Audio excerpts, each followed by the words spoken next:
بسم اللہ الرحمن الرحیم۔ حضرت جابر بن عبداللہ رضی اللہ عنہما نے بیان کیا کہ میں نبی کریم صلی اللہ علیہ وآلہ وسلم کے ساتھ تھا اور عصر کی نماز کا وقت ہو گیا۔ تھوڑے سے بچے ہوئے پانی کے سوا ہمارے پاس اور کوئی پانی نہیں تھا۔ اسے ایک برتن میں رکھ کر نبی کریم صلی اللہ علیہ وآلہ وسلم کی خدمت میں لایا گیا۔ حضرت صلی اللہ علیہ وآلہ وسلم نے اس میں اپنا ہاتھ ڈالا اور اپنی انگلیاں پھیلا دیں، پھر فرمایا آؤ وضو کر لو، یہ اللہ کی طرف سے برکت ہے۔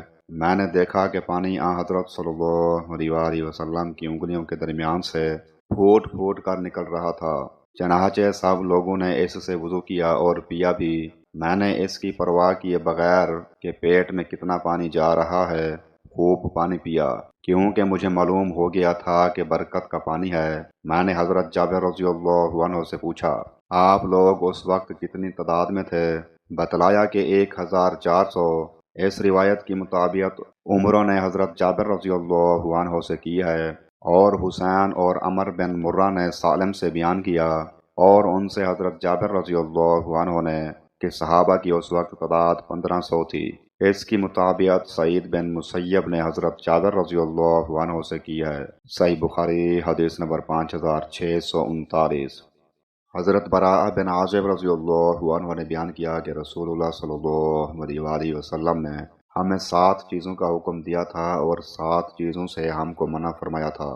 حضرت صلی اللہ علیہ وآلہ وسلم نے ہمیں بیمار کی عیادت کرنے، جنازے کے پیچھے چلنے، چھینکنے والے کے جواب میں یرحمک اللہ کہنے، دعوت کرنے والے کی دعوت کو قبول کرنے، سلام پھیلانے، مظلوم کی مدد کرنے اور قسم کھانے کے بعد کفارہ ادا کرنے کا حکم فرمایا تھا۔